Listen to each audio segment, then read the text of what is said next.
No, thank you. No. No, no. No. Esto aquí, venga, póngase un poquito. ¿Qué quiere? Me. ¿Quiere un poquito de agua? Me, il amo Charles Darwin. Sí, Yeah? sí. Captain Fitzroy. Sí. Me soy naturalista.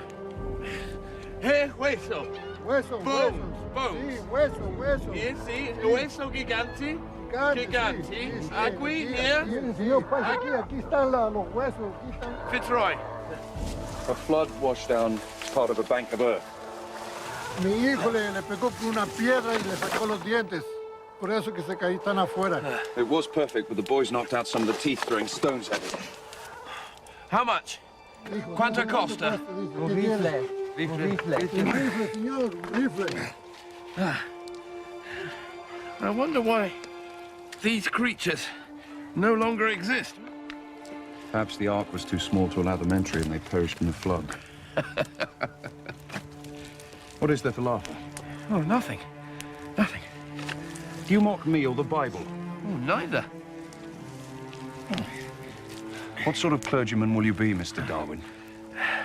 Dreadful. Dreadful.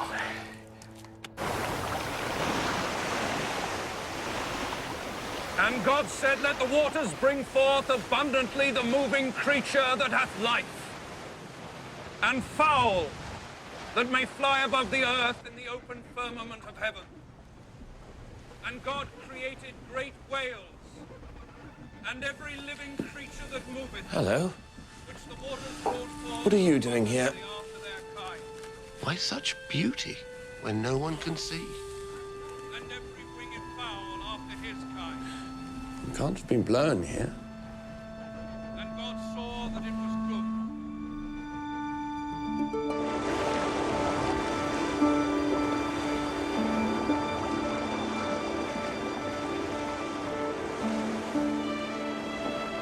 If I were to give a prize for the single best idea anybody ever had, I'd give it to Darwin for the idea of natural selection. Ahead of Newton, ahead of Einstein, because his idea unites the two most disparate features of our universe. The world of purposeless, meaningless matter and motion on the one side, and the world of meaning and purpose and design on the other. He understood that what he was proposing was a truly revolutionary idea.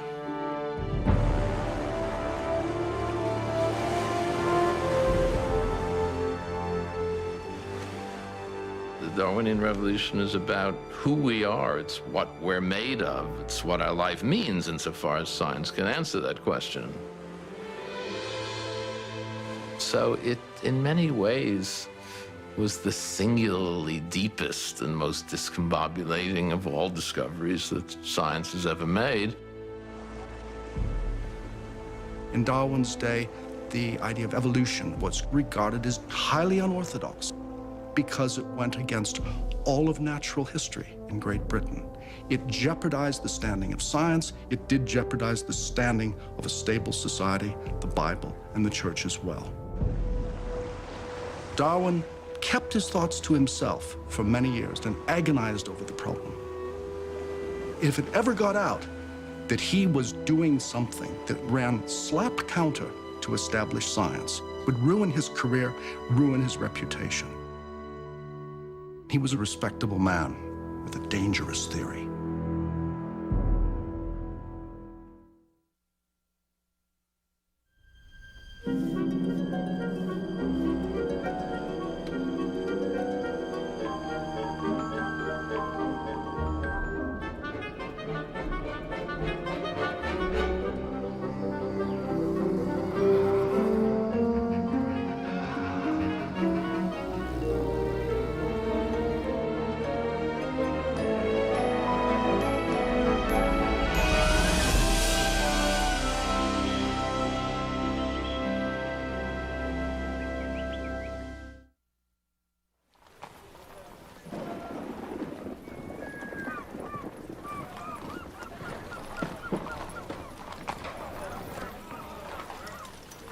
Did you never get your sea legs? Not once in 5 years. Whenever the sea was up, so was the contents of my stomach. What a delightful thought. We should be able to squeeze 400 a year out of the governor. Why? What's he said? He hasn't said anything, but I've seen it in his eyes, the way he pored over your letters. A very proud father. I told him you were going to publish a journal of your travels. There was a definite flicker of interest. Publish? Yes, of course. No country parsonage for you, my boy. You're under my wing now. I'll take charge of your affairs, introduce you to all my clever, witty friends, trade on your celebrity. Celebrity? Certainly, everyone wants to meet you. Hear stories of naked Tahitian women and giant sloths or whatever.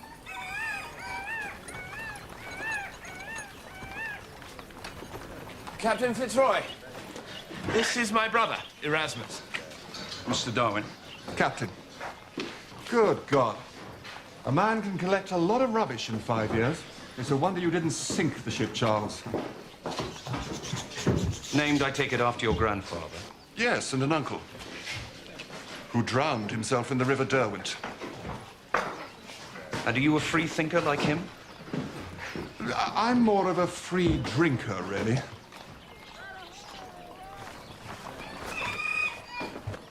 And how was the voyage for you, Captain? That's not for me to say. No? 40 views of the coast as seen from the sea, 80 plans of harbors, and 82 coastal maps. All for the hydrographic department of the Admiralty. Bravo. Dinner at sea must have been a jolly affair. Yeah, from the Galapagos Islands. Puma roasted over an open fire, rather like veal. Armadillo roasted in its shell, a lot like duck. Tortoise, of course. Some of them weigh as much as 500 pounds. One I measured was 96 inches around the waist. If one of them ever needs a suit of clothes, we must send it to Father's tailor. What else? Llama? Ostrich? People wonder how it is some animals come to be extinct. Now we have the answer. Eaten by Charlie Darwin. You look as though you're going to the scaffold. Dignity, poise, smile. Remember, all eyes are on you. The judging has begun. Mr. President, my lords, ladies and gentlemen. No, no, no. Start with a bang. Men of Athens. What? Friends, Romans, countrymen, that sort of thing. Right.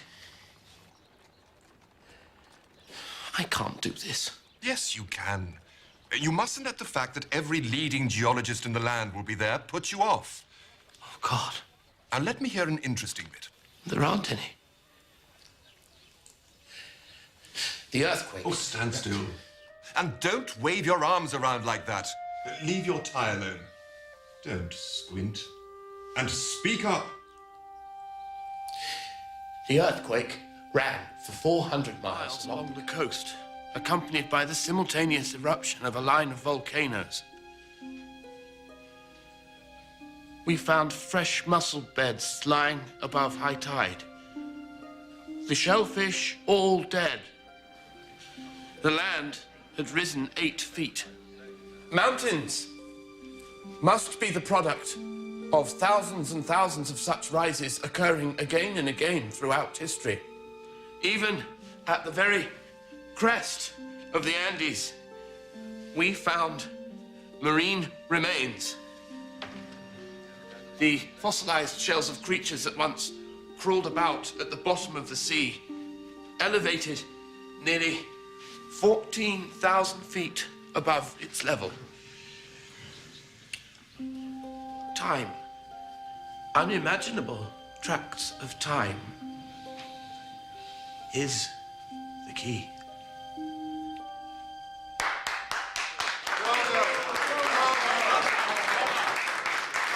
I rather thought later we might see Darwin, splendid. Thank you. Well done. Thank you very much. Congratulations. Interesting paper. Oh, thank you. Where have you placed your fossil specimens? Well, I was thinking of the British Museum. Ah, you're happy to have them languish in some dusty Bloomsbury cellar? No, not at all. You'd better let me look over them for you, then. We'll let you know. Thank you. Tompoles, Who does he think he is? He thinks he's Richard Owen, the most brilliant anatomist in And Europe. you're Erasmus Darwin's little brother, Darwin of the Beagle, Darwin. Laud it while you can. I don't want to laud it. Liar.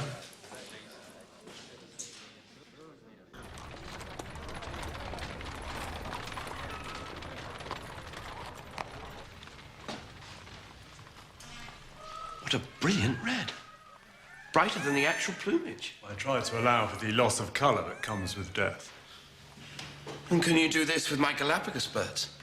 Well, I haven't finished identifying them yet, Mr. Darwin. I do know that your wren is a finch, your grosbeak is a finch, even your blackbird is a finch. And they're unique, all new, never described before. There's even evidence that there are separate species for each Galapagos island. But I didn't label mine by island. You didn't label them by island.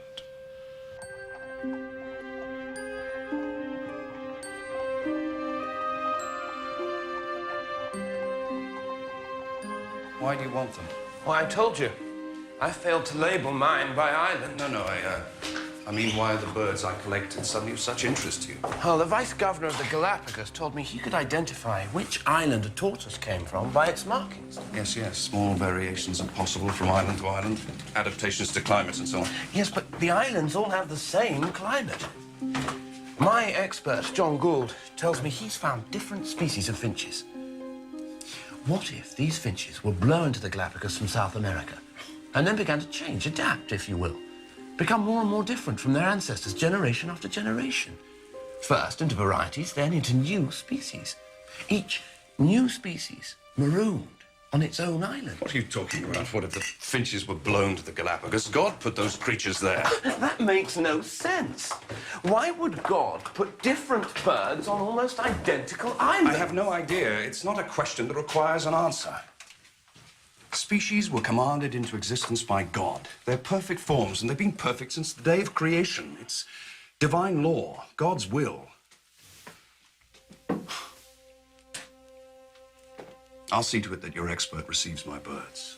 Thank you. It's God you should give thanks to.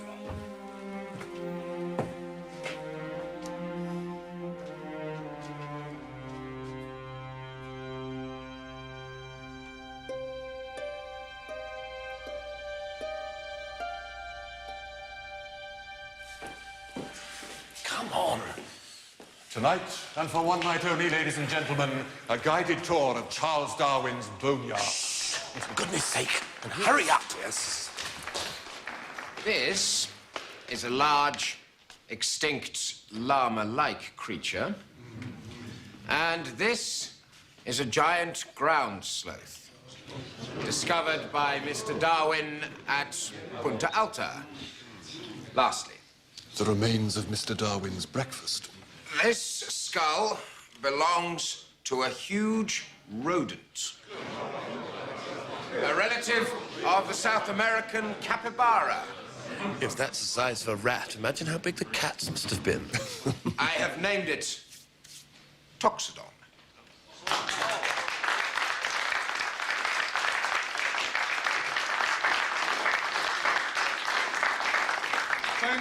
Thank you, Professor Owen, for identifying and describing the extraordinary array of fossils discovered by Mr. Darwin on his voyage to South America. We allow the planets and the sun to be governed by natural laws. But the smallest insect we wish to be created by a special act of God. Surely the creation of life has to be explained in the same way as geology, using natural, ordinary, everyday causes. Well, in theory, yes, but in practice, there can be no question about the prime cause. Divine will. Shouldn't men of science be free to investigate each and every means by which new species come into being? If by that you mean wild accusations about man's ancestry, the answer is no. To destroy man's unique status is to open the floodgates to anarchy. You might just as well throw muskets to the rabble. People like Owen think that if there was no Church of England, cucumbers wouldn't grow. If the globe has undergone such profound changes in its history, geologically, then surely all living creatures must have changed with it to adapt to their new conditions. Otherwise, they would have perished. Some did perish, it seems. Yes, but the continued existence of life on Earth can only be explained by the assumption that a creature like this was replaced by the modern-day armadillo. There must be a law which causes new species to appear in place of the extinct ones. That, my boy, is the mystery of mysteries. The person who can solve that riddle will take all of the scientific prizes.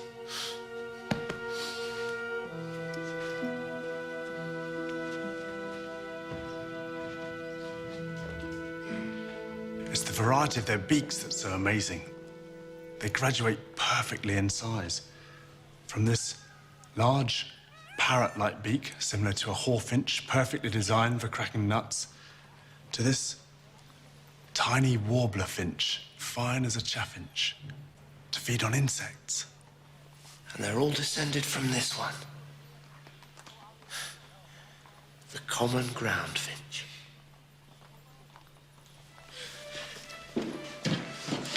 I've started to prepare some colour plates. Now put my words to shame. Raz! Raz? Oh, Raz. Wake up. What time is it? Lunchtime. Oh, well then go away and come back at tea time. The Galapagos Islands are almost identical. The same geology, the same climate. I'm glad to hear it now. Go away. So why should different finches inhabit identical islands? Raz? Small changes over ages and ages can throw up mountain ranges and sink continents. If mountains can move and rivers can move, then why can't animals? Finches, tortoises, iguanas. If you trace animals across the surface of the Earth, or dig down and trace them back through time, you come face to face with the same truth. Which is? New beings can appear on the Earth.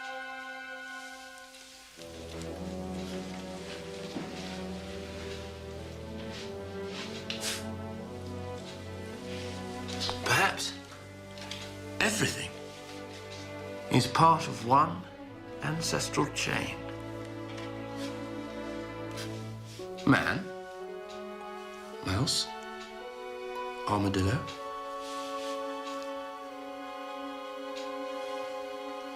No.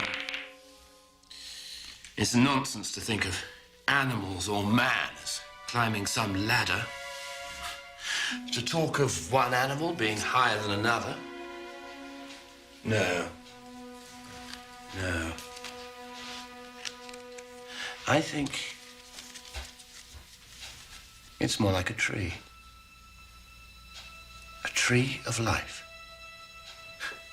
Each new species springs from the parent tree like a shoot. These shoots branch and divide in their turn, and so on and so on. Some branches die out, others keep developing. The trunk, the ancient common ancestor. The stock from which all animals and plants sprang. Nursed by warm sunbeams in primeval caves, organic life began beneath the waves. Hence, without parent, by spontaneous birth, rise the first steps of animated earth. Grandfather Zoonomia.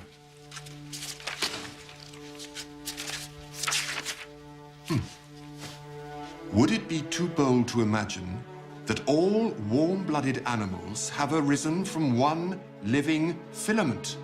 It's in our blood, Charles. And Grandfather was vilified for it. It's in our blood.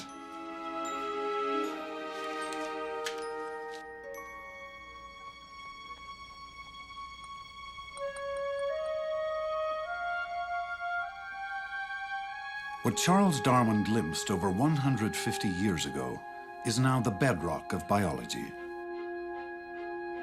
All forms of life on Earth have evolved on a single branching tree of life.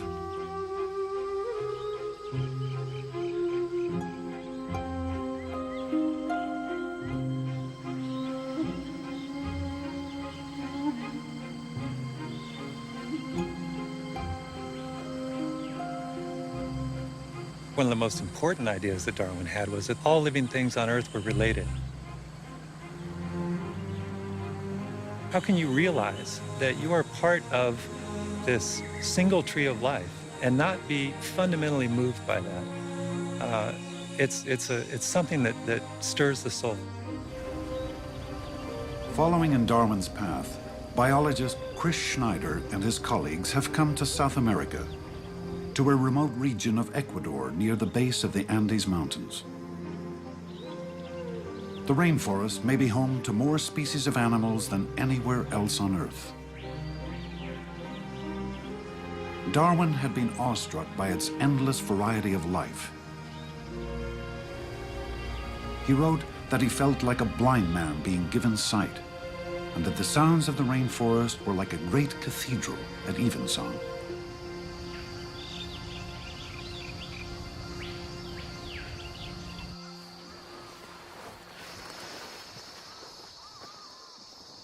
For biologists today, the lowland rainforest and the nearby Andes Mountains are laboratories for exploring Darwin's ideas.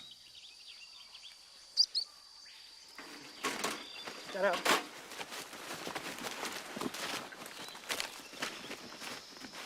Did he bite you? Over the next several days, Schneider's team will track down rats and frogs, bats, birds, and lizards, through day and night, both here in the rainforest and high up in the mountains. By comparing the two groups of animals, they hope to better understand how changing environments might trigger the evolution of new species. You just can't help but be awestruck by the fact that there are so many different kinds of things here. There are 12 species of primates. There are 550 species of birds that have been identified here. There are 100 species of frogs right here in this little area. Wow, that's great. The Spicelinas. Why is there such diversity here?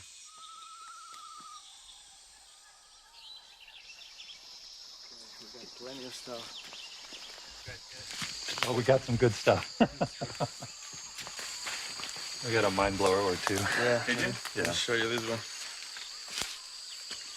Ornithologist Tom Smith wants to compare the size of birds' beaks from the rainforest with those he hopes to find in the mountains. Even subtle differences may offer clues about how and why new species arise. Just as it was the beaks of finches from the nearby Galapagos Islands that spurred Darwin's thinking in the 1830s. Darwin saw that the finches he brought back had uniquely shaped beaks, adapted to the different foods on the islands. He envisioned that these different species of finch had all descended, with modifications, from a common ancestral population that had flown over from the mainland. Darwin's bold insight was to apply this vision to all of life. To see that the great variety of life on Earth, leopards and lichens, minnows and whales, flowering plants and flatworms, apes and human beings, all descended from one root, one common ancestor.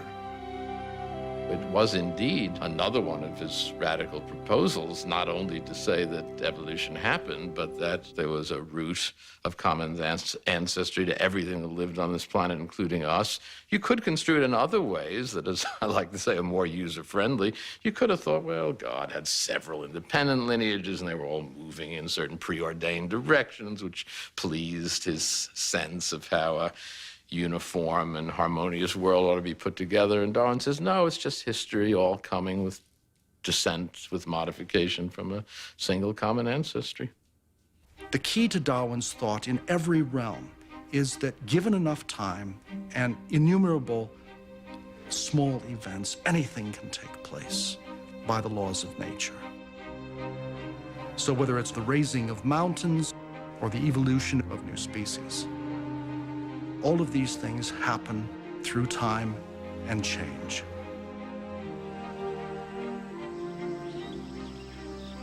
The rainforest holds striking examples. Take a look at this mantis here. This thing is almost perfectly disguised as a leaf. I mean, but you can see, if you look at the underside, that it's a praying mantis just like you'd find in a garden in North America. But this one is highly modified. Its thorax is flattened out to look like a leaf, and its wings are modified to look like leaves. You can even see the veins. If you imagined a population of mantises and some looked more like leaves than others, those ones that look like leaves may tend to survive and reproduce more than others. And so a series of modifications could build up over time to result in an almost perfectly leaf-like mantis. But if you put it on a background, on which it doesn't belong, I mean, it just sticks out like a sore thumb, and it would almost certainly, where are you going there, pal? It would almost certainly get eaten by something. Before heading into the mountains, Smith collects more birds to add to what he's learned in the rainforest. Lower bill length. How different will the highland birds prove to be? 9.2. Coleman is 10. Different enough to be considered new species? Suppose Coleman. Branching off in a new direction on the tree of life?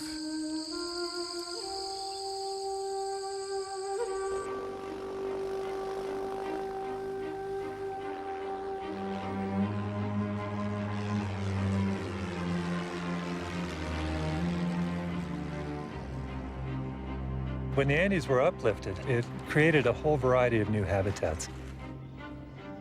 The animals that were in the lowland rainforest had an enormous opportunity to colonize these new habitats, and they did so. The real question is whether adaptation to these new environments can lead to the formation of new species. Flying less than 1 hour, Schneider and Smith moved from the steamy lowlands to the wind-swept Andean peaks. Animal populations made the same journey, but gradually, over many generations. And as the environment changed from rainforest to the high, cool grasslands, animal populations were forced to adapt. These grasslands lie nearly 2 miles above sea level. Seasons never change here, so close to the equator.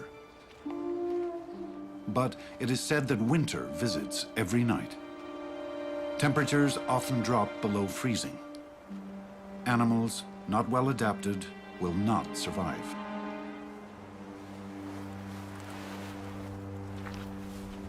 Hummingbirds are amazing. It turns out that they can drop their body temperature 50 degrees and go into a state of hibernation to withstand the frigid nights here. You can imagine a small-billed hummingbird living in cloud forest some 1,000 meters downslope from us. And if those individuals were to expand their range up into this habitat, where perhaps flowers are much longer, you could expect that individuals with slightly longer bills might survive better. And in fact, there are many examples in hummingbirds where we know that small changes in bill length can make important differences in how that bird extracts nectar and how well it survives. We're seeing that changes in the environment can be very important in changing the characteristics of those animals as they move between environments.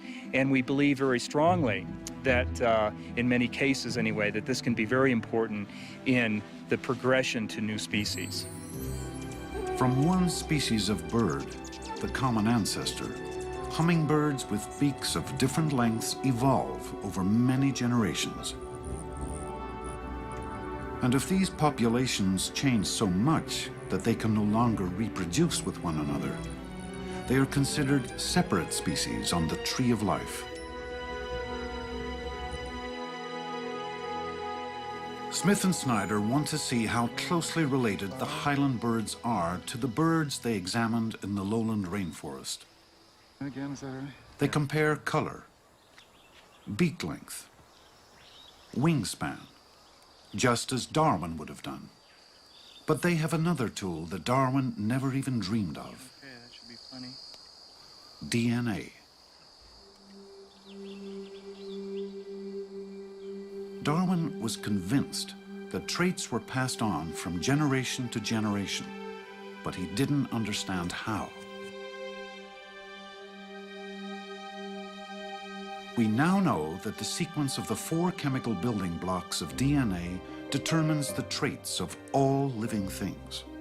Each generation passes on this text of A's, T's, C's, and G's to its offspring. But occasional mistakes in copying, mutations, can result in new traits. By comparing DNA, we can determine who's most closely related to whom. We can determine when they had a common ancestor, when they diverged from that common ancestor. Laboratory analysis reveals that DNA from the rainforest hummingbirds differs only very slightly from that of the highland hummingbirds. They must have diverged from a common ancestor relatively recently in the history of life on Earth, about 3 million years ago. We're examining the genetic material that makes organisms what they are. And written in that DNA is the history of their evolution. The fact that the blueprints for all living things are in the same language, the genetic code of DNA, is powerful evidence that they all evolved in a single tree of life. How is it that organisms that are so different can be related? That we are related to a flatworm or a bacteria. Darwin emphasized that small changes would accrue every generation. And these changes could build up to amount to enormous changes. It's not really hard to understand how major transitions could come about given that life has been around for 3.5 billion years. Darwin really had it right.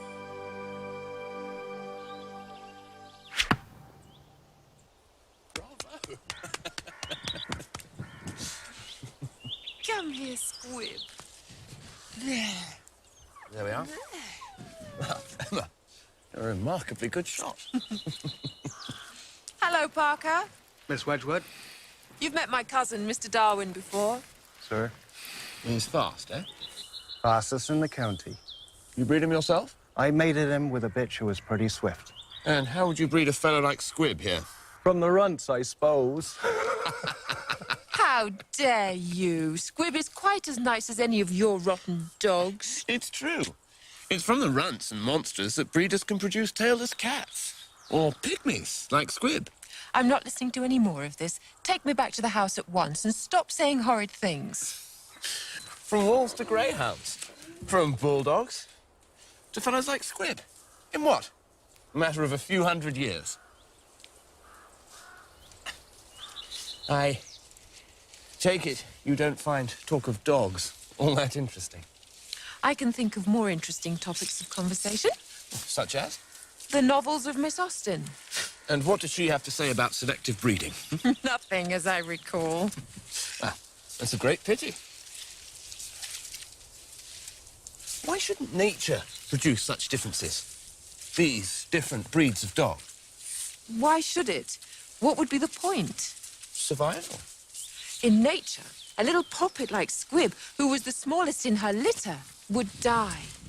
You nearly did die, didn't you? Yes, that's true, but what about the one with a little more vigor? Or a head start? Because of some peculiarity? Such as? A puppy. Born with an extra thick coat in a hot climate would be a monstrosity. But in a cold climate, that would be a good adaptation. That puppy would have an advantage. Got you. Charles. Emma? Let me go. Not until you've paid the toll. Which is? A kiss. For me, rather than the dog. You can make a big dog or a small dog, but you can't produce feathers on a dog. Nor can you create organs as miraculous as the heart and the eyes. That can only be the work of God.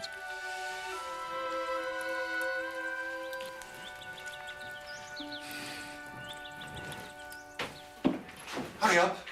It's these blasted ties.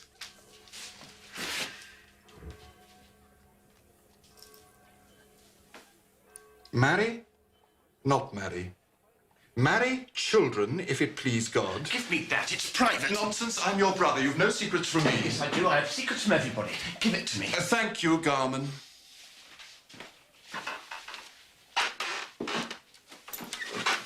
Constant companion and friend in old age. Raz?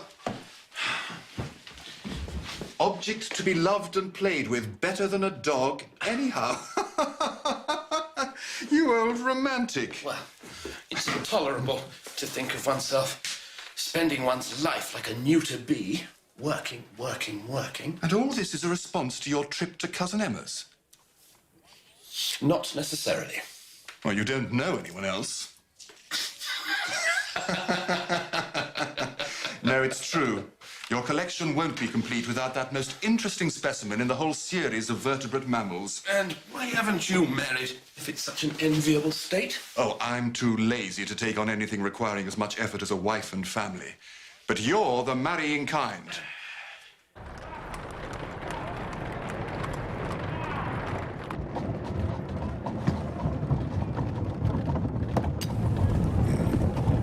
Good Lord, what's that? We're being mobbed. They probably think we're poor law commissioners.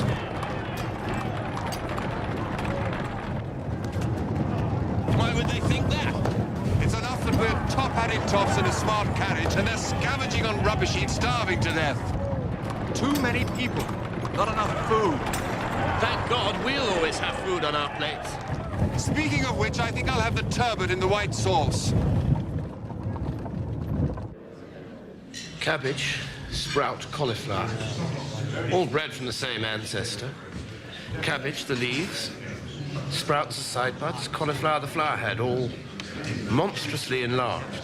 Sitting opposite me is that strange creature, Homo thesis. Half man, half theory. A word of advice. In my entire life, I have known only 3 women who were skeptics, and 2 of them were not permitted in polite society. Keep your theory from Emma. It's too late. I told her. Well, sort of. Not a theory. I don't have a theory. Just thoughts. How did she take it? She asked me to read her favorite part of the New Testament. Our Saviour's farewell to his disciples. You see what I mean? I am the vine, and ye are the branches. If man abide not in me... Wilberforce's ears have pricked up. If man abide not in me, he is cast forth as a branch, and is withered.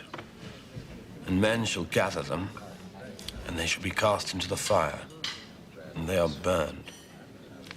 And how is your soul? What? Your fish. Delicious. I understand your carriage was stoned on the way here tonight. Well, we're meeting the threat on the streets head on. Oh, yes. We're drilling with the Honourable Artillery Company. Gentlemen volunteers. In the event of riots, we will back the police. Every man, as long as he obeys the law of the land, should be free to pursue his own interest in his own way. Yes, of course. Charge what he likes for bread or anything else for that matter. Laissez-faire. Let individuals compete and struggle for their advantages. Good night. Good night. Good night.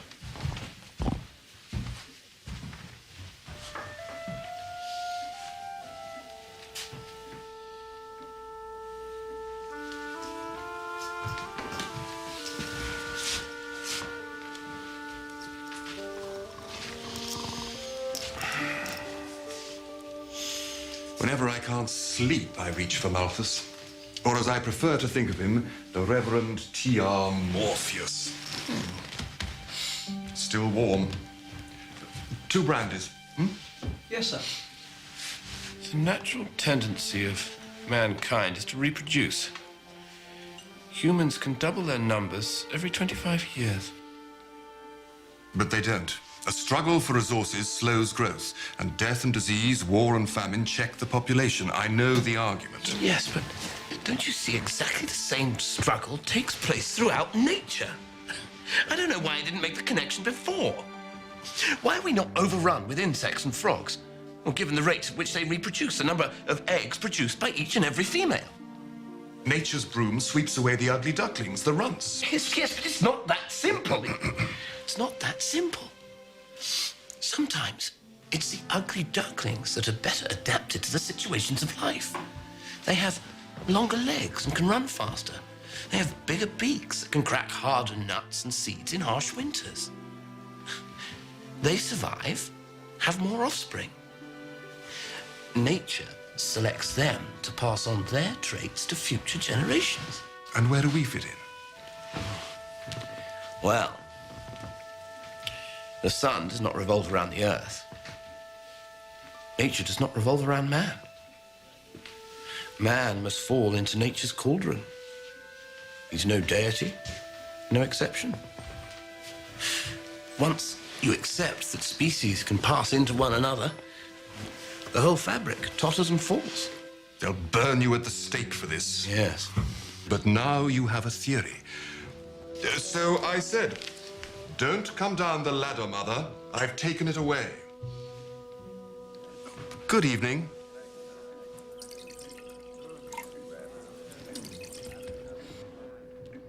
Darwin's work began with the observation that individuals differ from each other. And these minute differences, Darwin believed, might be advantageous. It might give each individual an edge when it came to getting food or finding a place to survive in nature. Darwin realized that in nature, individual organisms compete for limited resources. Those with some kind of advantage, in coloration, for example, or in speed, or in vision, are more likely to survive and reproduce, and pass on these advantages to their offspring. Those who are less fit will not succeed. Darwin called it natural selection, because the forces of nature select which organisms will survive.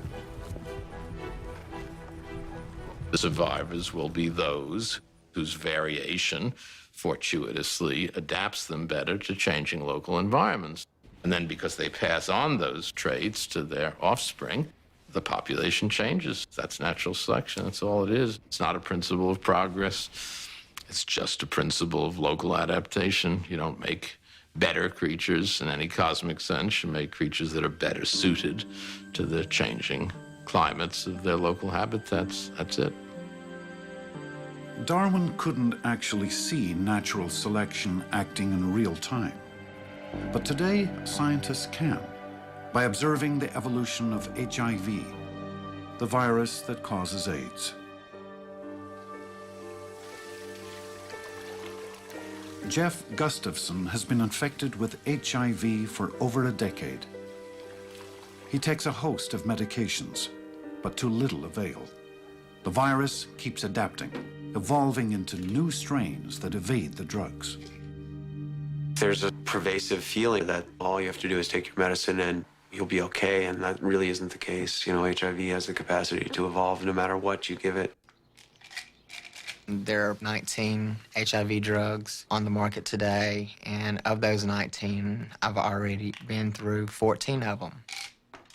Clarence Johnson, too, is locked in a daily struggle against the rapidly evolving virus. Sometimes I feel like I'm fighting a losing battle. I haven't given up yet, but there have been times that I just want to just lay down and give up. But I can't leave my family behind. Clarence Johnson's doctor, Michael Sagg, has seen HIV evolve into new varieties over the last dozen years. The virus is constantly changing, subject to the forces of natural selection in the environment of a patient's body. Imagine we didn't have the concept of evolution, and we started giving drugs to patients that in the test tube look great. And all of a sudden, the virus starts coming back, and it's not susceptible to the drugs anymore. What a mystery. How in the world did that happen? There's only one way that it happened, through evolution. Once inside a patient's white blood cells, HIV replicates at an alarming rate. Billions of new viruses are spawned every day. And each time it reproduces, random genetic copying mistakes, mutations, result in slightly different varieties of the virus bursting forth into the bloodstream. Some of these new varieties, just by chance, will have traits that make them resistant to certain drugs. So when drugs enter the bloodstream, natural selection favors the drug-resistant forms. They survive and reproduce. Before long, drug-resistant viruses dominate in the patient's body. Evolution seems pretty easy to understand when we look at big animals. We can kind of see it in a sense, but that's evolution that took centuries to develop. When you're talking about something like a virus that you can't see in everyday life, it's hard to imagine how it changes. In the case of HIV, we're talking about minutes to hours to move from one species to another. It's mind-boggling in terms of the speed with which HIV can replicate. Clarence? How are you feeling overall? I'm doing okay. Great. Doing okay. Every time I see a patient, in the back of my mind, I'm thinking, what is the virus doing in the environment of that patient? The virus is producing itself on the order of billions of copies a day. Those few that happen to be able to work in the presence of drug say, hey, this is my chance, and they emerge. So it creates the appearance that the virus has thought this through, but in fact, it's just a matter of chance. It's a matter of a virus being there that's not susceptible to the drugs, it emerges, and the virus begins to win the war. That's just what happened to Jeff Gustafson. Each time he tried a new drug, the virus evolved to resist it. Even a cocktail of multiple drugs made little difference. Here's this puny little virus that doesn't have a brain, and yet it can outwit some of the top scientists in the world. All the virus has going for it is it can't copy itself too well. I mean, that's pretty awe-inspiring and scary. All that happens in evolution, at least under Darwinian natural selection, is that organisms are struggling in some metaphorical and unconscious sense for reproductive success, however it happens. The process of natural selection feeds on randomness, it feeds on accident and contingency, and it gradually improves the fit between whatever organisms there are and the environment in which they're being selected. But there's no predictability about what particular accidents are going to be exploited in this process. For millions of HIV patients, evolution is the enemy. If only there were a way to take advantage of natural selection, to make it work in a patient's favor. In 1997, at Goethe University in Frankfurt, Germany, a researcher may have discovered such a way, quite accidentally. We had a patient, and even though he was being treated with 5 drugs, his virus replication could not be controlled. And at the same time, he was suffering from a lot of side effects of the medications.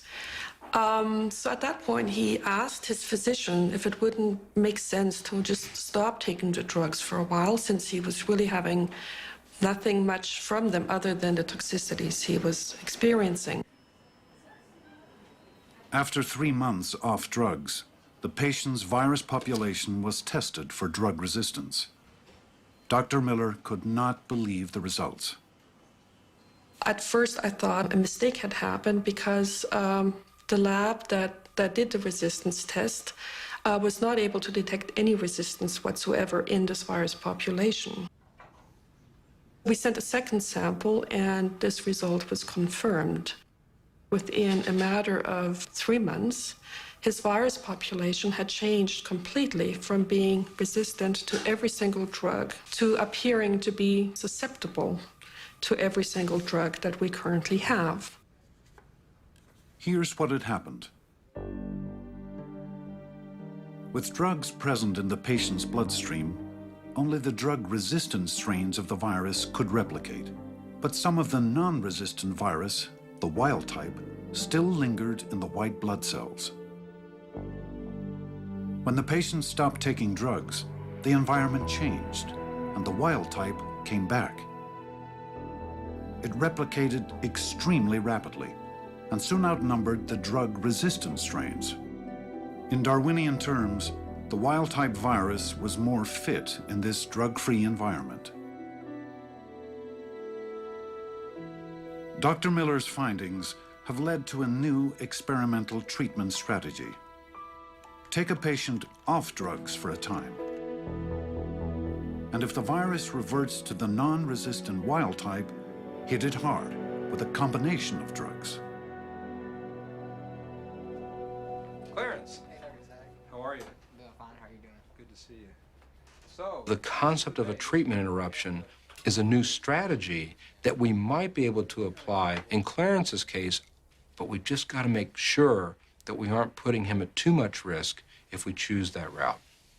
So one of the options is to take all the drugs away for a while, let the virus spring back into its natural state of not having any mutations, and then pounce on it again with the regimen. And it might even be the same regimen that we used before. Okay. How's that sound? On first blush, the evolution back to wild type would seem to be a great thing. The drugs all of a sudden can work again, but it's a double-edged sword.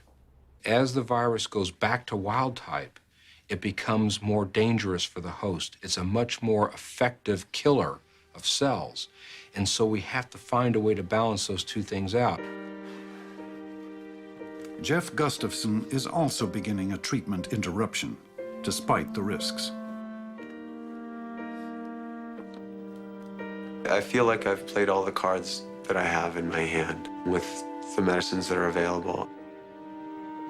I feel like it's worth the risk to try and take another card or a different strategy and just stop taking medicine altogether and hope that the next time that I do go on medicine, that will actually work. After 5 weeks off drugs, Clarence Johnson is enjoying being free, at least temporarily, from their debilitating effects.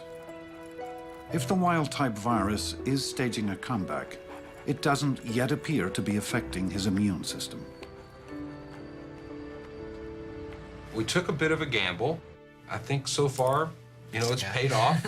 And the virus has gone from being resistant to certain drugs, and now that population has shifted so that now they're susceptible again. Now, what I hope for Clarence is that we can find the right course, find a way to stretch his survival out even further so that he's healthy and happy until the next new approach to treatment is able to get him to a point where he can live to 80. My greatest hope is that when I do go back on medications, those drugs will bring my viral load down to an undetectable amount. Because I don't know what it feels like to be undetectable, so that would be a great experience. 6 weeks into his treatment interruption, Jeff Gustafson's virus also has changed to the drug-susceptible wild type. He's now on a new course of medication and responding well. From day one of this epidemic, we were put into a race with HIV. Over the last decade or so, we've been catching up. We've learned a lot about it. We've scouted out the enemy. We've learned how it replicates. We learned how it tries to survive. We learned how it evolves. And we're now taking those principles that we've learned and applying them to putting the brakes on the virus in this race.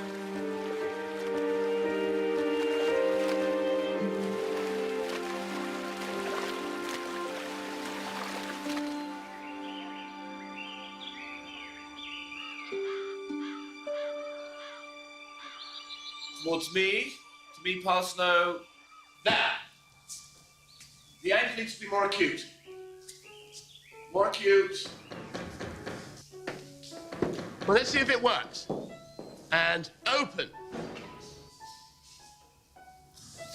Good God!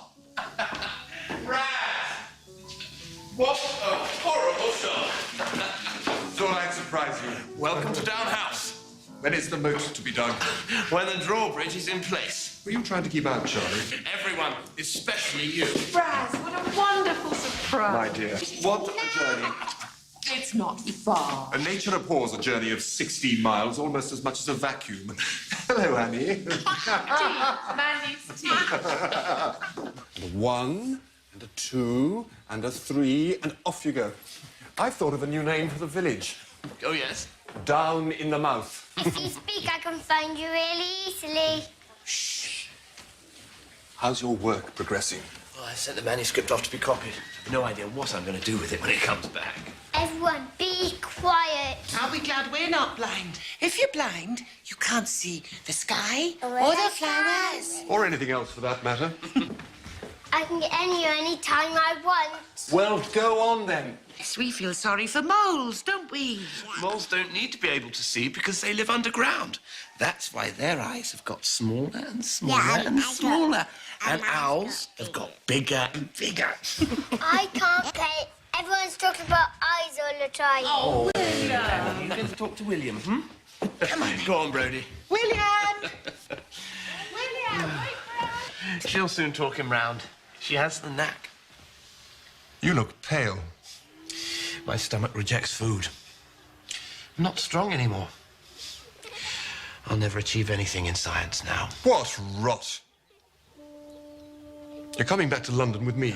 Oh, no, I'm not. Yes, you are. I'm not letting you stagnate down here while your rivals make all the progress. You must visit your publisher. You don't understand, Raz. Even when I talk about my theory with you, I feel like I'm confessing a murder. No, I can't publish. Well, you're coming back to London with me, Charlie, whether you like it or not. If only to remind the opposition you're still alive and kicking. Take care and make sure you get plenty of rest. Erasmus, he's not to spend all night at the club with you. No, Mother. I mean it, or he'll be utterly done for the next day. Yes, Mother. Don't worry. It'll do him good.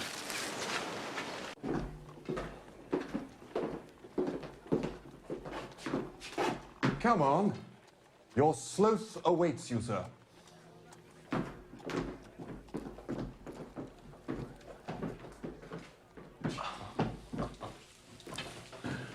What a magnificent piece. Hey, Raz? My word. Owen's done a remarkable job. He really is a splendid specimen. Yes, I thought you'd be pleased. Come through. See what I've been working on. The chimpanzee, being the highest organized four-handed ape, every difference between its anatomy and a human's is instructive. I've been For studying... example, the irrational ape has dog-like canines, used as weapons of destruction, quite unlike the masters of the animal kingdom. Yes, though... And the human foot is of decisive taxonomic value. Our feet are made for walking upon, our hands for grasping. This brute has its hands and feet made to answer nearly the same purpose. Well, there's a striking similarity between I'm writing a book on the subject. My brother is working on a new book, too. Come here. Let me show you what I mean.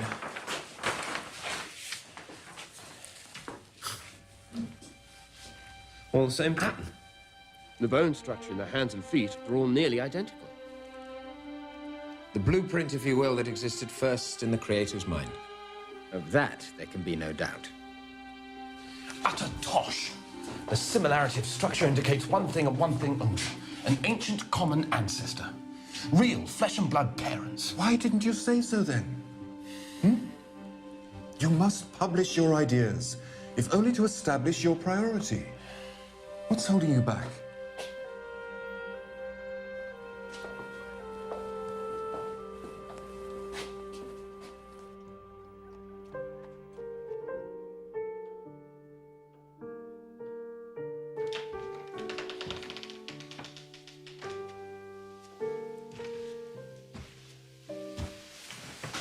What is it?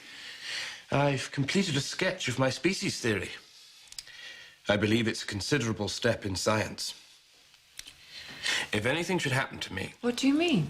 if I should die, Die, Charles, for goodness sake. please, my love, it's important. If anything should happen to me, I'd like you to see to it that it gets published. £400 should be enough to see it printed and promoted. Nothing's going to happen to you. You say here that the human eye may possibly have been acquired by gradual selection of slight, but in each case useful deviations. Yes? That's a very great assumption, Charles. Well, if I'm wrong about that, I'm wrong about everything. My entire theory's in ruins.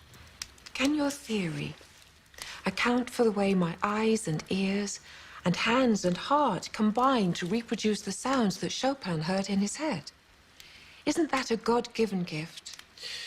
Well, it's given, but not, I think, by God. You're a man of science. You don't want to believe anything until it's proved. But some things are beyond proof. It would be a nightmare to me if I thought we didn't belong to each other forever in heaven.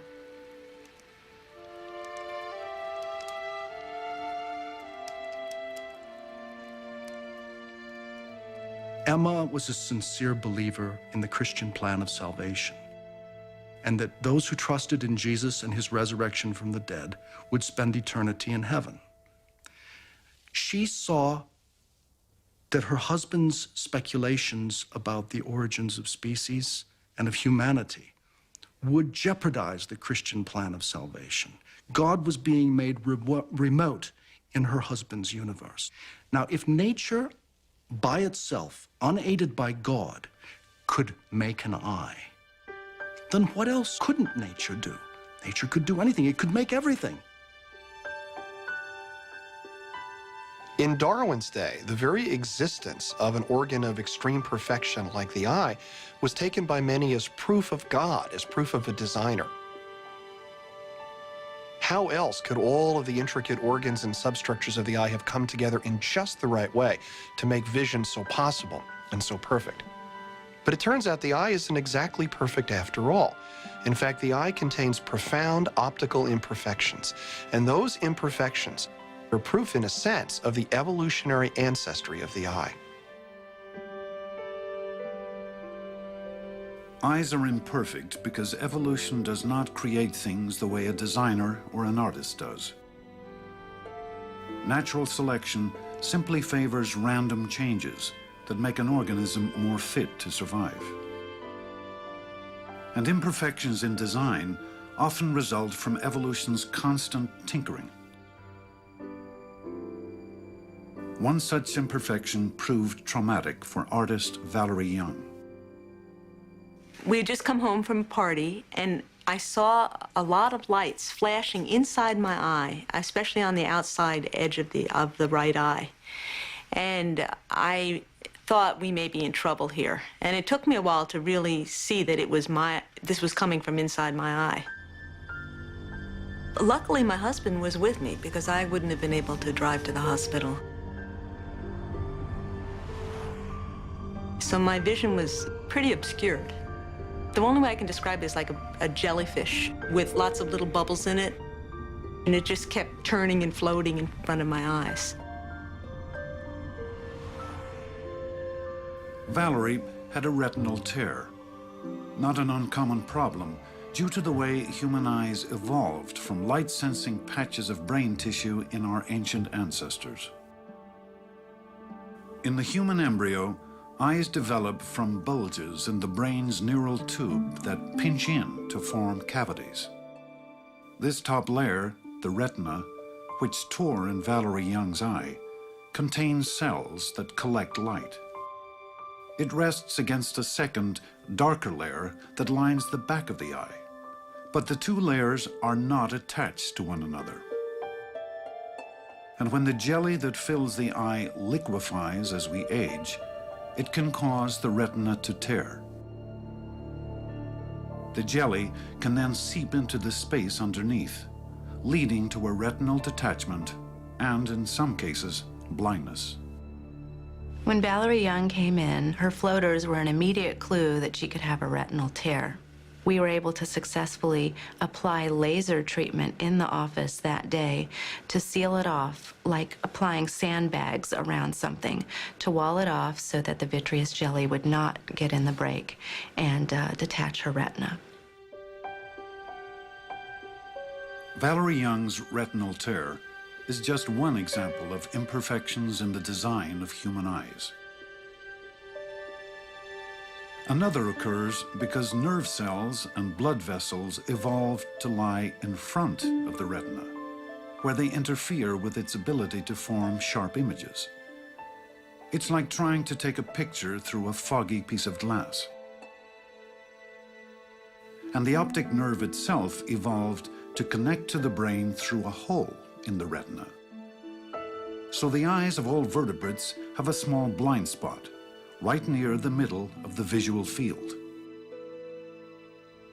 Evolution starts with what's already there, tinkers with it, and modifies it, but can never do a grand redesign. So even the eye, with all of its optical perfection, has clues to the fact that its origin is of the blind process of natural selection.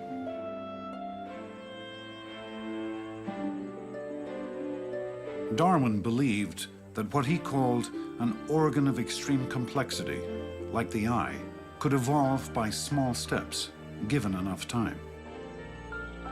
Any trait that improved vision would aid in the search for food, or a mate, or in the avoidance of predators. So natural selection would most certainly favor those traits. And what Darwin was able to do was to point out that you might think in logic that it's difficult to imagine a set of intermediary stages between the simplest little spot of nerve cells that can perceive light to a lens-forming eye that makes complex images. But in fact, these intermediary forms do exist in nature. At the University of Lund in Sweden, zoologist Dan Erik Nilsson has developed models to show how a primitive eye spot could evolve through intermediate stages to become a complex human-like eye in less than 500,000 years. Yeah, I've been interested in eye evolution for a long time. And in particular, I've been interested in the question of how long time it would take for an eye to evolve. Nilsson envisioned a sequence of stages by which a flat patch of light-sensitive cells on an animal's skin could evolve into a camera-type eye. As a first step, nature would favor any changes that made the flat patch more cup-like. As soon as you've created even the slightest depression in the center, it means that the edges of the cup will actually shade light from parts of the environment. And of course, all the light-sensitive cells in this little cup, they won't measure light in exactly the same direction. So already this cup has some pictorial information. Another model demonstrates what a primitive cup eye can do. The brightly lighted skulls cast an image onto a translucent screen Nilsson installs at the back of the cup to act like a retina. But the image is not at all well defined. The cup eye can do little more than detect movement. This kind of eye can be found in nature today, in flatworms. Their eyes evolved no further. In their environment, that's all they needed. But if the animals need to move faster or evolve to become fast predators or to see other fast predators, then the construction needs to be improved. And one way of doing that is to constrict the opening, to make it smaller.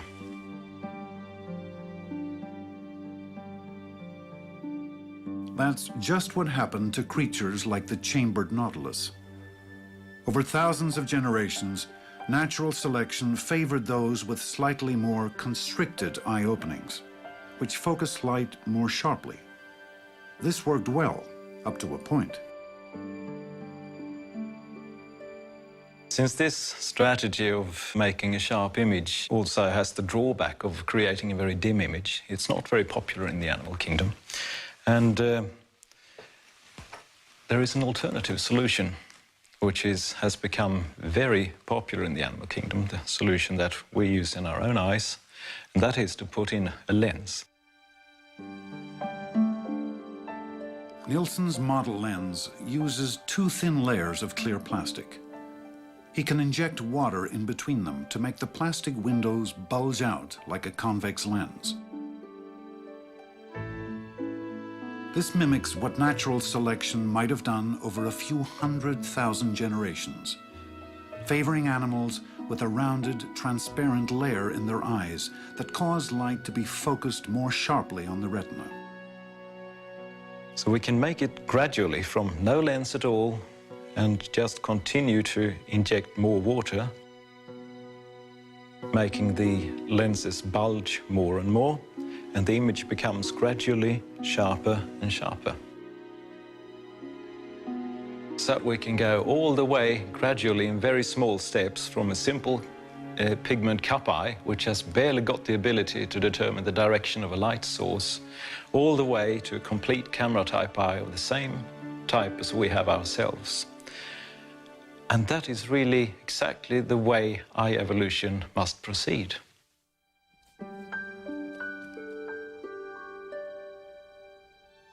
The extreme complexity of the eye left Darwin in a cold sweat, he wrote to a friend. But still, he was convinced that an eye could be formed by natural selection. He later wrote that eyes must have evolved by numerous gradations from an imperfect and simple eye to one perfect and complex, with each grade being useful to its possessor. Nature, unaided by a designer, could produce an organ of seemingly miraculous complexity.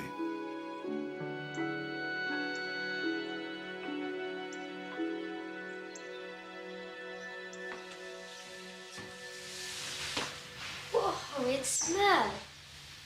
Annie, come and look.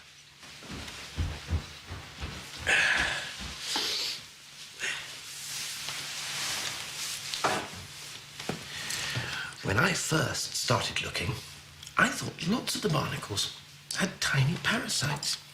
That's an animal or plant that lives on another animal or plant, gets its food from it, like mistletoe on an apple tree. But they're not. Do you know what they are? No. They're little tiny husbands. The females carry little tiny males around with them, clinging to their skirt tails. Just like you and Mama. Just like me and Mama. I think it's the most interesting barnacle in the whole wide world. What do you think we should call it? Barnabas. Barney, for short. Barney Ickle. The tiny parasitic males are rudimentary in a way that I believe can hardly be equaled in the whole of the animal kingdom. They have no mouth or stomach. They are really little more than a tiny head atop an enormous coiled penis. A bit like me, really. Apart from the bit about the mouth and the stomach. What's funny? Nothing! Nothing! Charles! Charles, are you all right? Charles! Erasmus, take him home.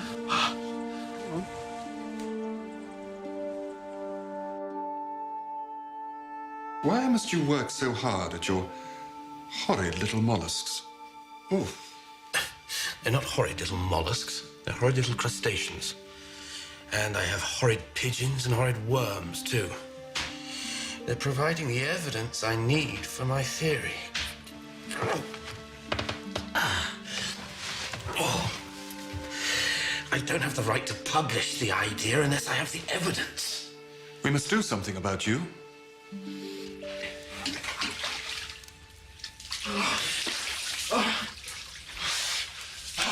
Your stomach condition is nervous in origin, brought on as a result of excessive mental exertion. Cold water is used to stimulate the circulation and draw the blood supply away from the inflamed nerves of the stomach. No sugar, no salt, no bacon, no alcohol, no tobacco. In fact, anything at all that's good is forbidden.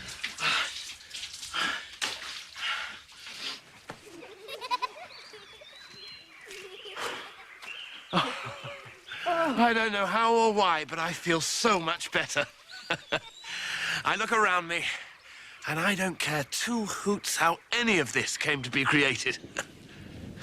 Children, last one back to the house is a rice pudding. Come on, William, you're last. Come on, run, quick, quick, quick. Come on, Etty.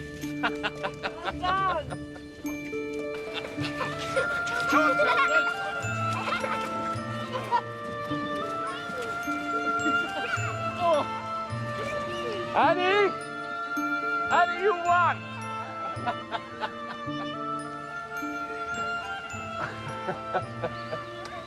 Come here, my darling. Oh, oh Annie, my dear and good child. Come on, darling. Oh.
Papa, Annie's woken me up. Annie's woken me up. Mum, wake up, Annie's crying.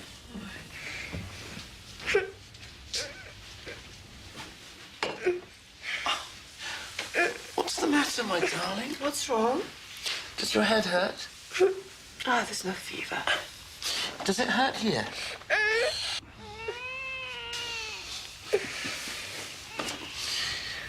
Oh, it's all right, my darling. You'll be all right.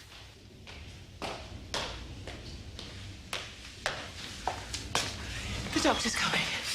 You go and get dressed. I'll stay with her. What if she's inherited my wretched digestion? She'll be fine.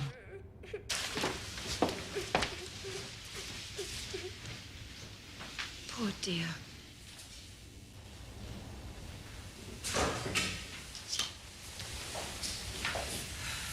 What did he say? It is her stomach, but he has no idea what's wrong. Perhaps I should take her to go see Dr. Gully. He cured me.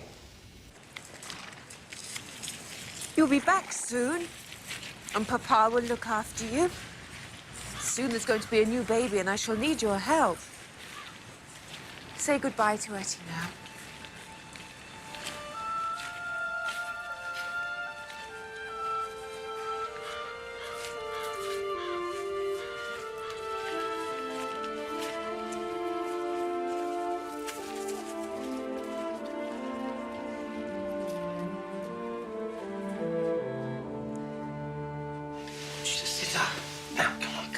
One big gulp of this. Come on, there's a good girl. That's a good girl. Oh, quickly. Come on, there. Oh.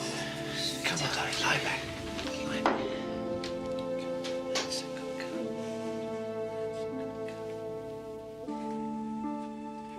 She seems so weak. Isn't there anything you can do? All you can do is pray. It's my fault. First cousin marriages always produce weak children. It's my fault.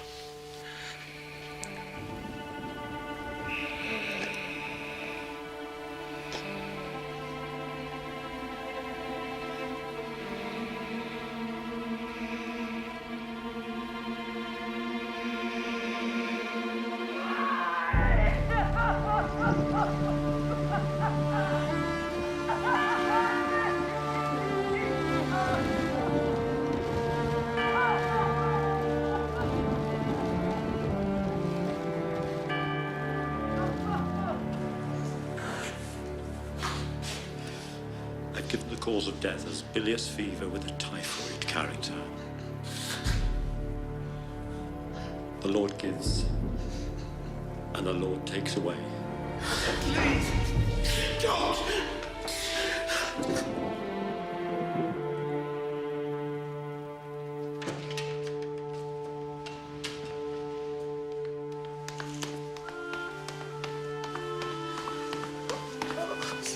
God grant us strength.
Please, Charles.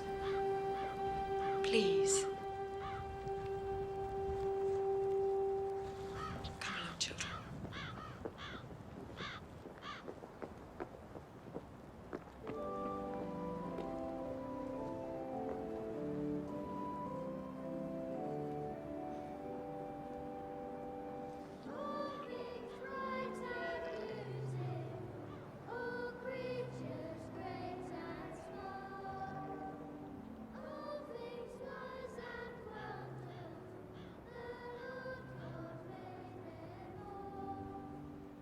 What Annie's death did to Darwin's faith was mainly to destroy Christianity. He could no longer see that a good God ordered and superintended all of the events of human life and of the universe. And he believed that she did not deserve punishment by God or by nature either. She had simply fallen victim to the struggle for existence, the amoral, purposeless struggle that ran according to laws of nature.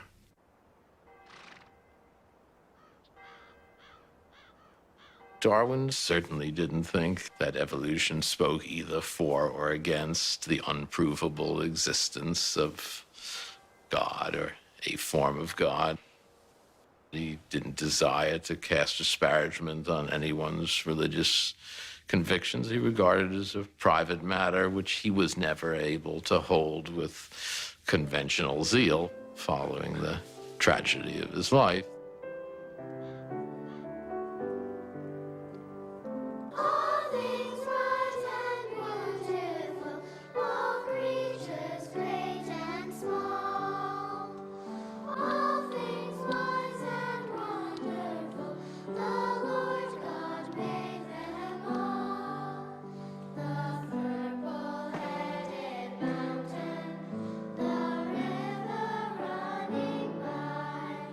Today, scientists hold all conceivable views on religion, from atheism to agnosticism to a general spirituality.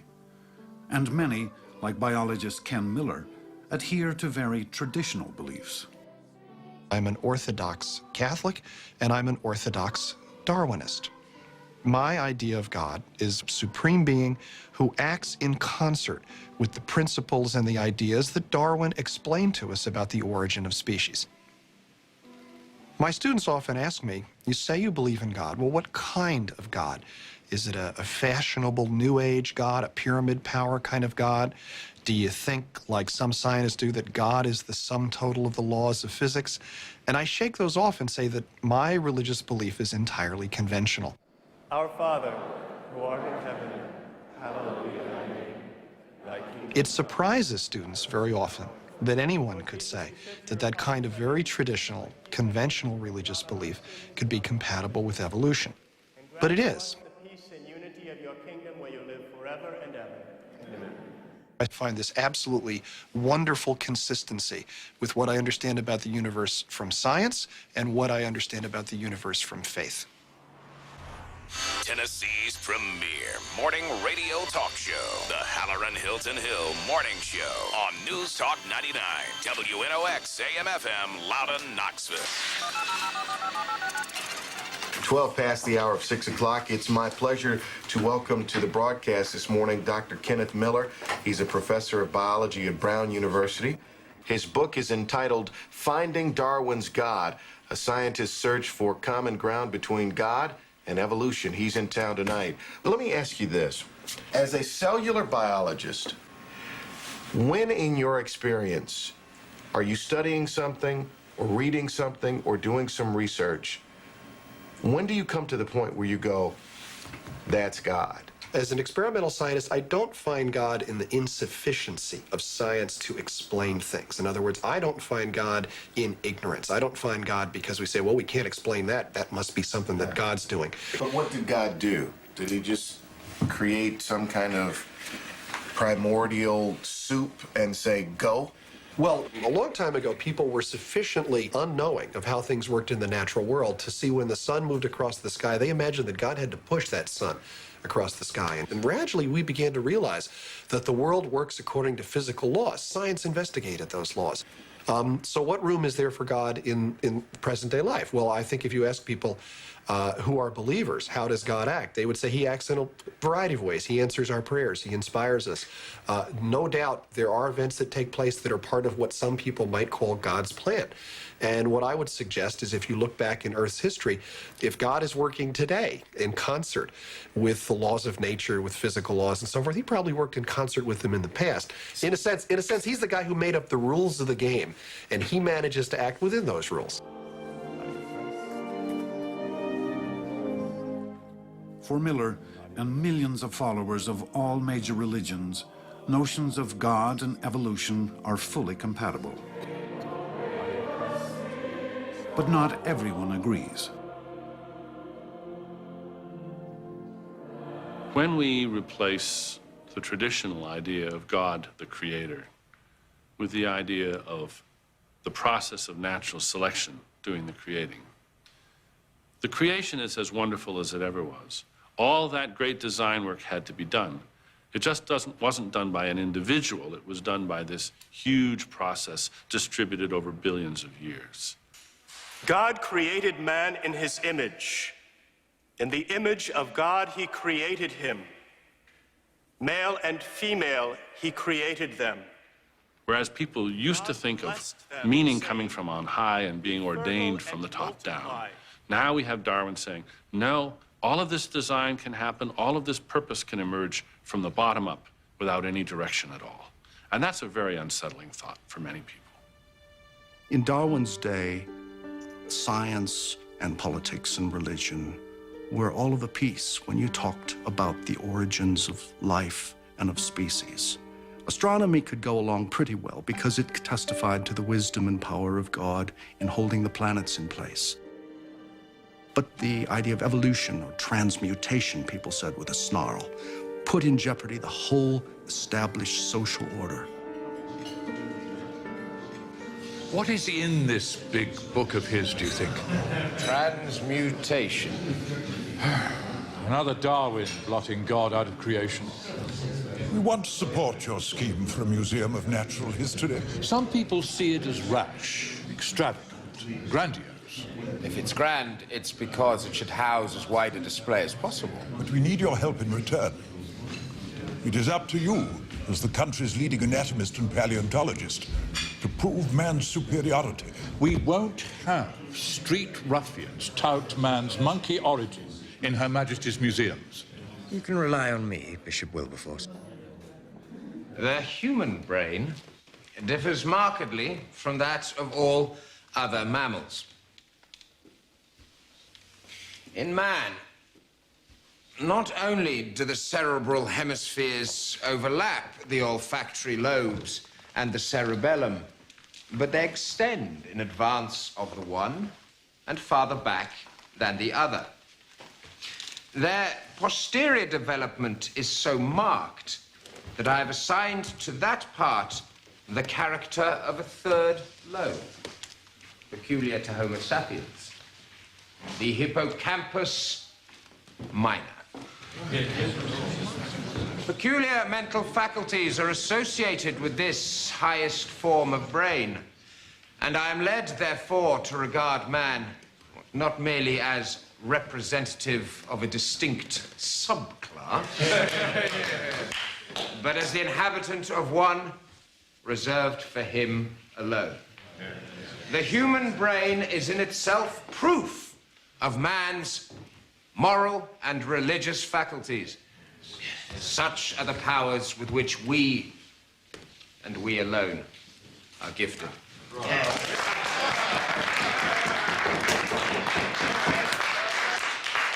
I wonder what a chimpanzee would have to say about that, Mr. Huxley. I think it's priceless. His theory is a house built on sand, a Corinthian portico on cow dung. Yes. Damn all the sanctimonious meddlers who try and stifle troublesome research. The ultimate court of appeal of science is observation and experiment, not authority, wealth, and rank. Your disagreements with Owen should not be personal. I can't help it. He's so pompous. The prospect of his slipping on one of his pickled brains is just too good to be true. Bad feeling will only cloud the issue and lead to bad science. Tell that to Owen.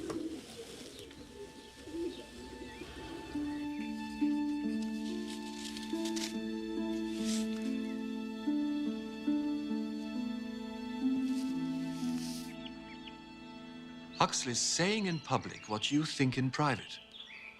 Charles, you've stalled long enough. You've collected enough barnacles to sink a ship of the line. Meanwhile, you're being upstaged. That's not important. My book is the thing. Once my work is done... Will it deal with man? It's too surrounded by prejudices. Well, whether it does or it doesn't, you must publish.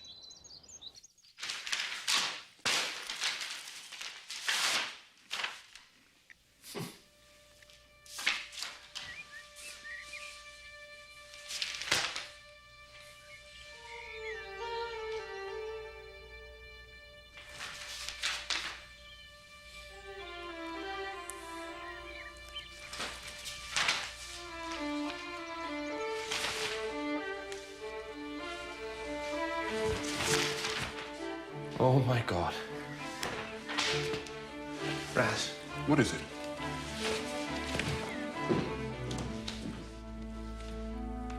Who is Alfred Wallace? My dear Huxley. It's like a précis of my theory. All my originality, whatever it's worth, has been smashed. Had Wallace a copy of the essay I'd written in '44 in front of him, he couldn't have written a better short abstract.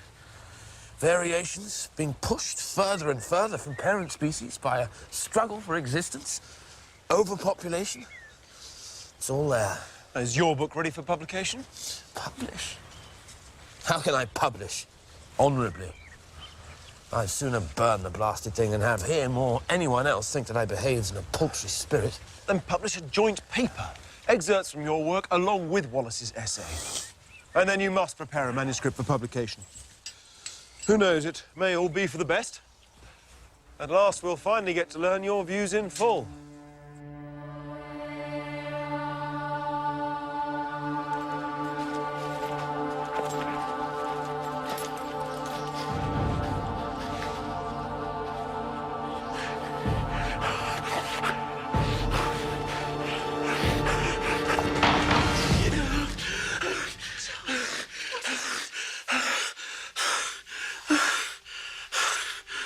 This book will be the death of me.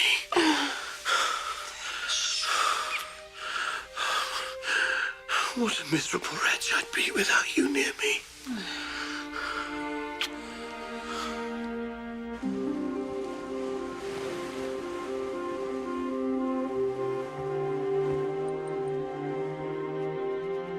When on board HMS Beagle as naturalist, I was much struck with certain facts in the distribution of the organic beings inhabiting South America.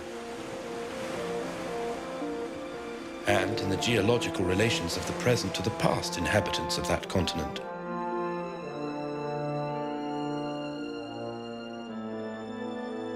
These facts seem to throw some light on the origin of species.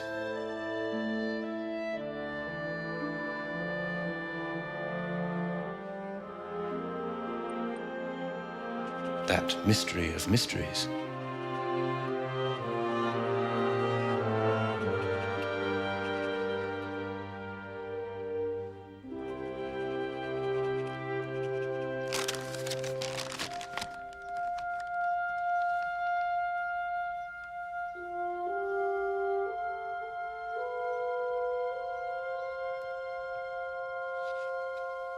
The Times is very positive. I should think so. It's Huxley. The Athenaeum wants me tried in a divinity hall, a college, the lecture room and museum. My book is no more unorthodox than the subject demands. I don't discuss the origins of man. I don't discuss Genesis. Charles, don't be so naive. It's clear you think man is no exception. Whether you're right or wrong, you must finish what you started.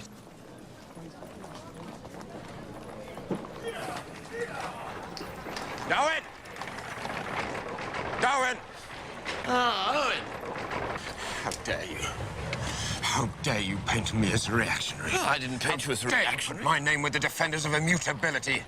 Is my concept of the ordained continuous becoming of living things to be ignored? But what does it mean? I don't know what it means. It means animals appearing out of thin air. Not at all. Oh, you believe that selection is the only possible creative law. Pure chance, the roll of the dice. In fact, new species are created by natural birth according to God's law. Well, I don't believe... I know this put you up to this. Huxley! Please, Richard. Well, I will have absolutely no truck with the Huxleys of this world, and nor should you. It is an abuse of science. You should be ashamed of yourself. Your book is a snub to the clergy and an insult to humanity. It's nihilism. Only a man devoid of a soul could find solace in a bestial ancestry.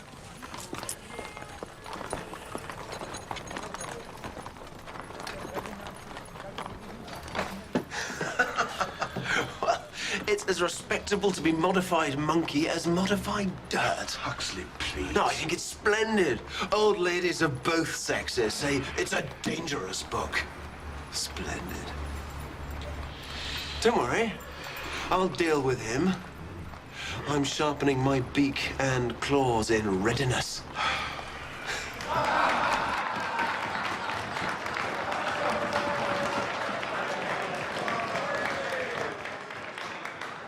Any contribution to our natural history from the pen of Mr. Charles Darwin is certain to command attention.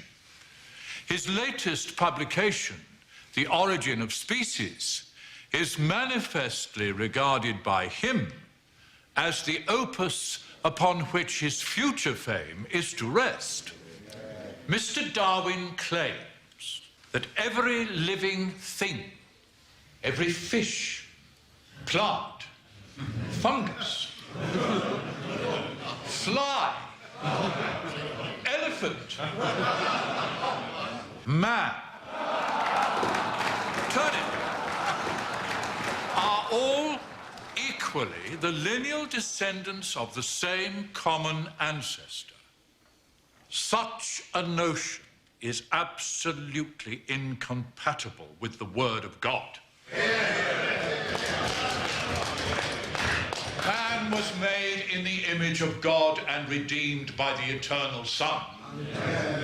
Natural selection is an ingenious theory for denying the working and therefore the existence of the Creator.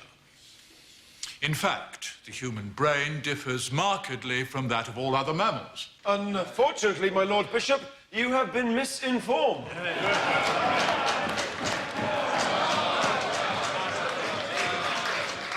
If we are unprejudiced judges, we have to admit that there is as little interval as animals between the gorilla and the man as there is between the gorilla and the baboon.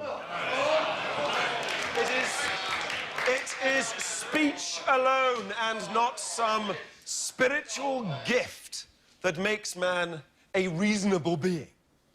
That is the source of our unlimited intellectual progress, but that does not disguise the fact that to the very root and foundation of his nature, man is one with the rest of the organic world. No one who has ever dissected the brain of an ape agrees with Professor Owen. His findings are wrong. I can only assume that Professor Owen's brain must have shrunk in the pickling jar. I meant, of course, the chimpanzee's brains he had examined. Oh, Lord. It was then that God delivered Wilberforce into my hands.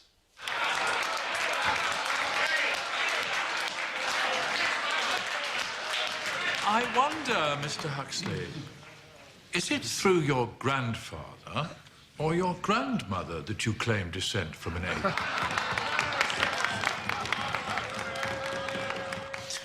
I stood up, very quiet, very grave, and said my say with perfect good temper.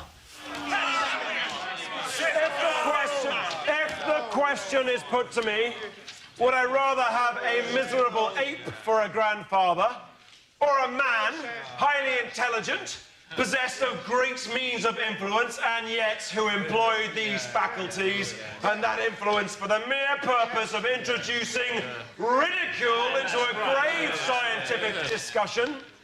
I unhesitatingly affirm my preference for the ape. You didn't. I said that, or something very like that. How dare you attack a live bishop in public? Have you no respect for the purple waistcoat? Lady Brewster fainted, had to be carried from the room. And then Admiral Fitzroy got to his feet. Fitzroy?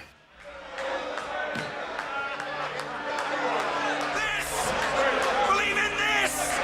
Believe in God, not man! Oh, my.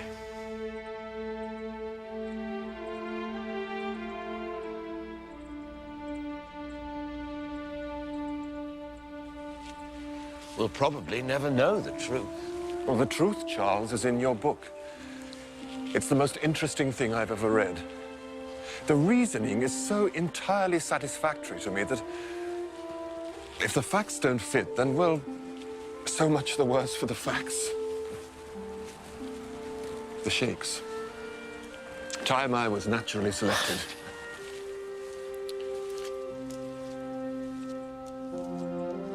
For more than a century, people have often thought that the conclusion to draw from Darwin's vision is that Homo sapiens, our species, that we're just animals too, we're just mammals, that there is nothing morally special about us. I myself don't think this follows at all from Darwin's vision, but it is certainly the received view in many quarters. Ever since The Origin of Species was published, strict believers in biblical creation have attacked Darwin's vision.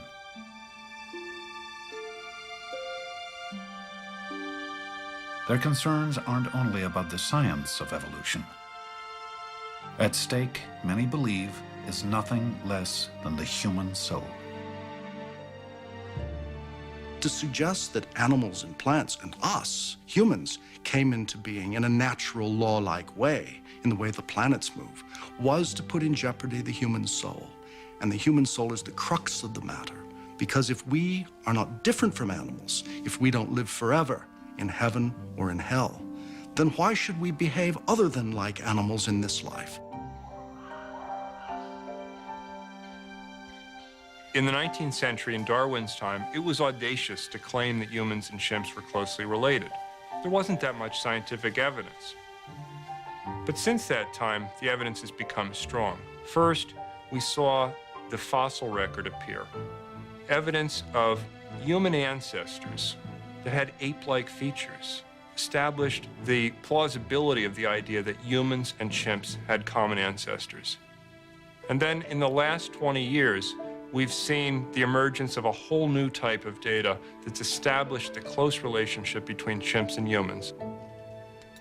And that comes from the analysis of DNA.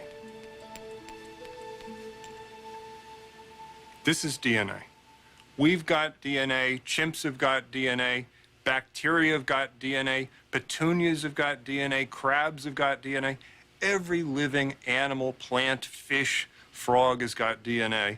And if we compare the DNAs of any two species, we can establish how closely related they are one to another. In the early days of DNA research, a double strand of DNA was extracted from each species to be compared. When heated, the strands split apart. When the single strands from each creature were put together and allowed to cool, the two always combined to form the familiar double helix. The degree to which the strands mated successfully was a measure of their similarity. It turned out that human DNA and chimp DNA combined almost perfectly. Today, this similarity can be seen even more precisely. DNA sequences can now be read letter by letter. Here we're looking at the DNA sequences of one particular gene as found in human and chimp. And what's immediately evident is that humans and chimps have DNAs that are 98% identical. They're basically the same. They're just a couple of spelling changes. Why are there only a couple of spelling changes? Because we and chimps had a common ancestor only a few million years ago. And these few spelling differences have accumulated during the propagation of this DNA during those few million years. If more time had passed since we had our last common ancestor, more spelling changes would have accumulated.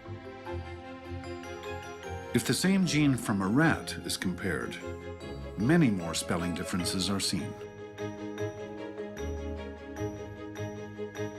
That's because our common ancestor with the rat lived about 80 or 100 million years ago, and there's been much more time for spelling differences to accumulate.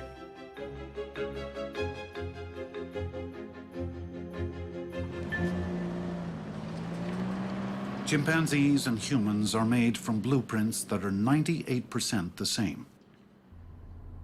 But what about the ways humans and chimps think and act in the world? Are there similarities there as well? Boy, doing some pull-ups. Oh, be careful. Psychologist Sally Boysen explores the commonalities between the minds of chimps and humans. A quest that may help explain how the human mind evolved. The developmental milestones really throughout the life of a chimp are almost exactly the same as humans. Everything is so similar. They respond to new things and new toys, and they have the same kinds of rough and tumble play. Harper's rough and rowdy and runs all over the place and climbs, and Emma really can almost entertain herself.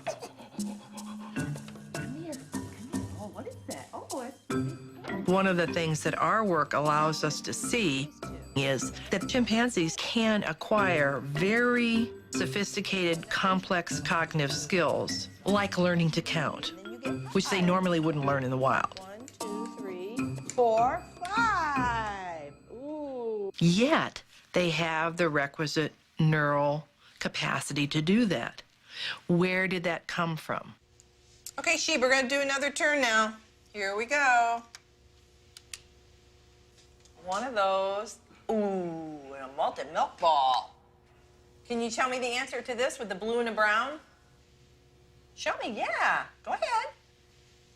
Excellent. There's almost nothing that the chimps haven't been able to learn that we've tried to teach them. We've seen their ability to grasp extremely complex notions, like the concept of zero, for example. Okay, Sheep, look, what if I didn't put any candy here at all? Well, what would you say? 0. That's right. There's no candy here. Oh, that's too bad, isn't it? There's no way the chimps would be able to do this if they didn't have a great deal of commonality in literally the neurological structure that supports their ability to learn. just like we do. Those things are absolutely comparable and had to come from a common ancestor.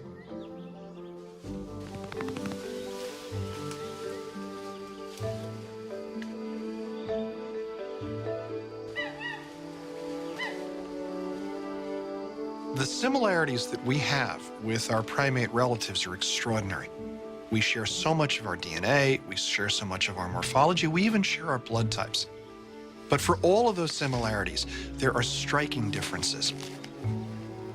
I think the reason for this is really very simple, and that is the line of evolution that led to us led, for reasons which we're only beginning to understand, to an explosive development of mental capacity.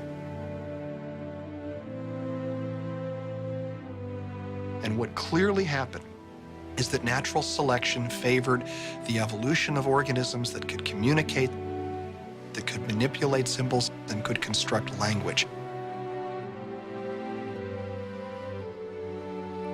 Darwin's great idea is a grand and marvelous explanation that shows us that we are united with every other form of life on this planet. And I find that an exciting and maybe even an ennobling way to look at things.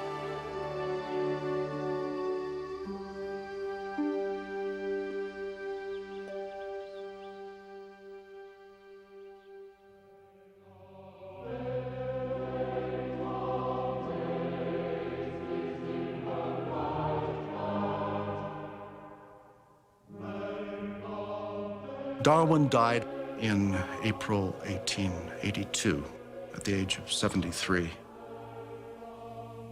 The family thought he would be buried in the parish churchyard. Darwin had said months before he died that he would have to look forward to it as the sweetest place on earth.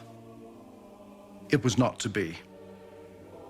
In London, Darwin's friends determined to make his death and burial a state occasion. They went to the Royal Society and they got signatures. They went to the House of Commons and got up a petition. They telegraphed the Dean of Westminster, who was abroad, and got his approval. A special anthem was even written for the occasion.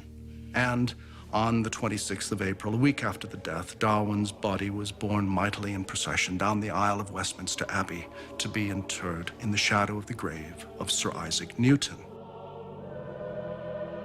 Darwin's interment celebrated the vast social transformation that England was undergoing. There were new colonies, new industries, and new men to run them. Darwin's body was enshrined to the greater glory of these new professionals, for he had naturalized creation and delivered human nature and human destiny into their hands. Society would never be the same. Darwin's vision of nature was, I believe, fundamentally a religious vision, one with which he ended his most famous work on the origin of species. There is grandeur in this view of life, with its several powers having been originally breathed into a few forms or into one, and that whilst this planet has gone cycling on according to the fixed law of gravity, from so simple a beginning, endless forms, most beautiful and most wonderful, have been and are being evolved.